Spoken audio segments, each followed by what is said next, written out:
একাত্তরের মহান সংগ্রামে সারা জাতি অংশগ্রহণ করেছে। এটি কোনো রাজনৈতিক দলের সংগ্রাম ছিল না। পৃথিবীর ইতিহাসে নিষ্ঠুরতম শাসক শেখ হাসিনা জনগণের সাথে কতবার প্রতারণা করেছে নির্বাচনের নামে। বাংলাদেশের মানুষ অত্যন্ত সহজ সরল। অতীতের সেই পাকিস্তান আন্দোলন থেকে শুরু করে সর্বশেষ জুলাই আগস্টের গণ অভ্যুত্থান পর্যন্ত দীর্ঘ সময় কত অত্যাচারী শাসকের বিরুদ্ধে সাধারণ মানুষকে আন্দোলনে নামতে হয়েছে, কত প্রাণ অকালে ঝরে গিয়েছে। ভাষা আন্দোলন থেকে শুরু করে বিভিন্ন স্বৈরাচার বিরোধী আন্দোলনে বহু মানুষ জীবন দিয়েছে কি জন্যে?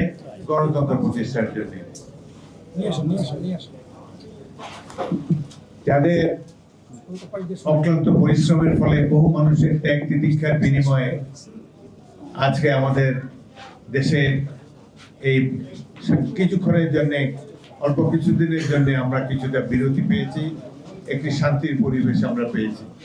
বিএনপি চরমভাবে নির্যাতিত হয়েছে। হাজার হাজার মানুষ বিএনপি কর্মী নিহত হয়েছে, গুম হয়েছে এবং বহু পরিবার নিঃস্ব হয়ে গিয়েছে উপার্জনক্ষম ব্যক্তিকে হারিয়ে। আমরা বহুবার জেলে গিয়েছি।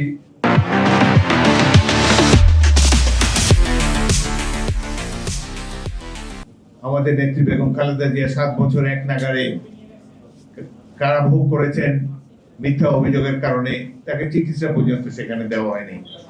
1971 সাধারণ মানুষের, সৈনিক, ছাত্র, বিভিন্ন পেশার মানুষের যে গৌরবময় অবদান, সংগ্রাম, আত্মদান, সেটিকে ভুলিয়ে দেওয়ার জন্য তারা নানা ধরনের কথা বলে।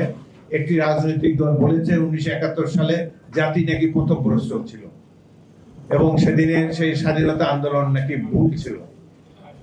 এই ধরনের কথা আমরা বাংলাদেশে কোনো রাজনৈতিক দল বলবে, আমরা কখনো এটি আশা করি না।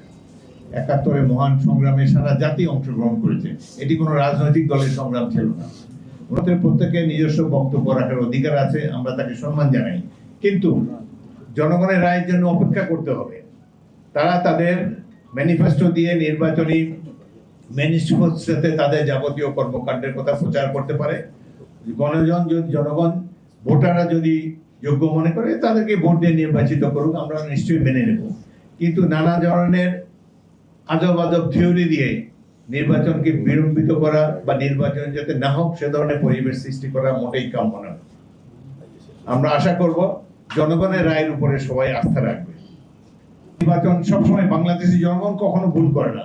যতগুলো সাধারণ নির্বাচন হয়েছে প্রত্যেকটি নির্বাচনে জনগণ সঠিকভাবে ভোটাধিকার প্রয়োগ করেছে।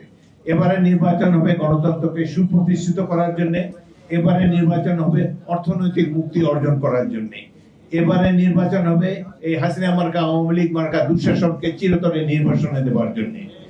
সুতরাং আগামী দিনে জনসাধারণের কাছে আমাদের আহ্বান রইল, সরকারের কাছে আহ্বান রইল, আপনারা এমন একটি সুষ্ঠু নির্বাচন অনুষ্ঠানের ব্যবস্থা করবেন যাকে নিয়ে দেশবাসী গর্ব করতে পারে। এই যে বর্তমান নির্বাচন কমিশনের প্রতি আমাদের আস্থা রয়েছে, নিরপেক্ষ ব্যক্তিরা সেখানে রয়েছেন। আমরা আশা করব যে একটি সুষ্ঠু নির্বাচনের মাধ্যমে গণরায় প্রতিফলিত হবে।